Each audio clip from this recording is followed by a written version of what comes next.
And the global outbreak of the novel coronavirus no doubt has affected so many people, patients, healthcare professionals, and the public in general. One important aspect of human well-being is mental health, which may have been overlooked in the pandemic response.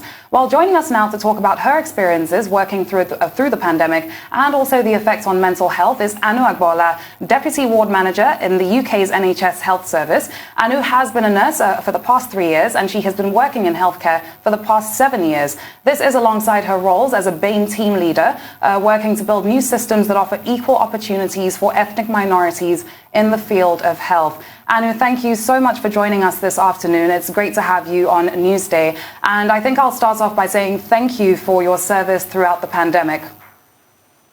Thank you. Thank you so much for having me as well. Thanks for being here. So let's start off with the link between mental health and COVID-19. Would you say that you have seen an increase in patients since the onset of the pandemic? I would say that around the time the pandemic started in the UK, we already were at a height in terms of, the amount of mental health cases we were dealing with on the wards. So we were already occupying almost 100% of capacity on the wards in terms of assessments and getting people into services. But what happened when the pandemic started is that the government advised us that we should be only working at 50% capacity. That meant that we had to discharge more patients than we anticipated. And that led to a lot more anxiety and relapses in the patient's recovery as we were discharging them. So what would happen is we needed to build more on the community teams as opposed to the inpatient teams. This affected staff as well as patients more than we thought, as it was important that we were doing the right thing by the patient, but also the right thing by the patients that needed help inpatiently. So I feel like the connection was that a lot more patients that would have been discharged at that time anyway faced a lot more anxiety, a lot more stress, and were relying so heavily on healthcare professionals to really support them through the pandemic, bearing in mind we had our own anxieties that we were dealing with at the time as well.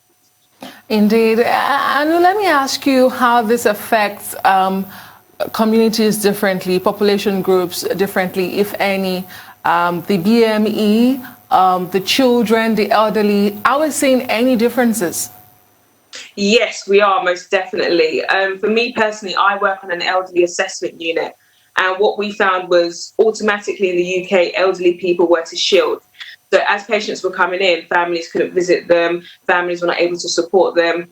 And because they're so elderly, the likelihood is that their family members were elderly as well. So they would be shielded and they would be anxious that, their family member could catch a case and they wouldn't be there to support them. And what we found that as we were even sending patients who were suspected of the virus into hospital, the anxiety raised more. So with the elderly people, there was a lot more anxiety, a lot more depression. And now that things are being eased in the UK, what I'm finding is that we're getting a lot more cases in now because elderly people are finally able to express those anxieties and those worries and those concerns that they had.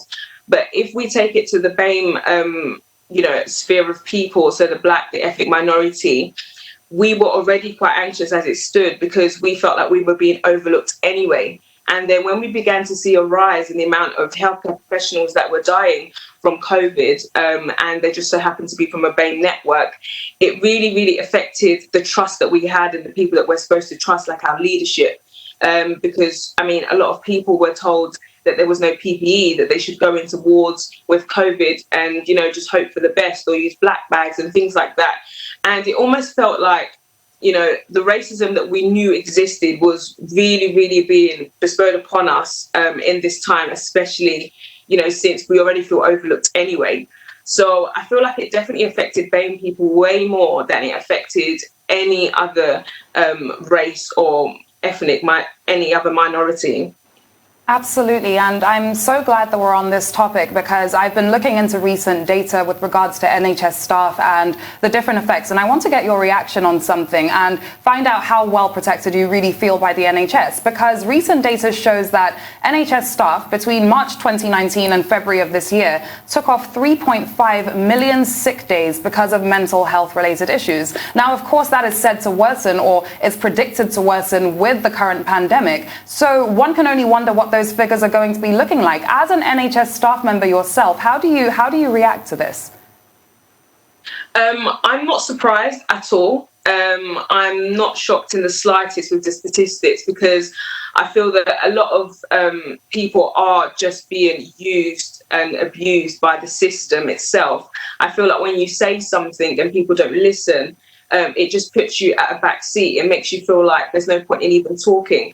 And I recently had an interview with ITV News where I was discussing that the issue we have is representation. I will not go to HR if I feel like I'm not being represented there. I will not speak to a manager if I feel like they're just going to sugarcoat what I'm trying to say and make it seem like it's a smaller job than it is. A lot of people are suffering with anxiety. A lot of people are suffering with depression.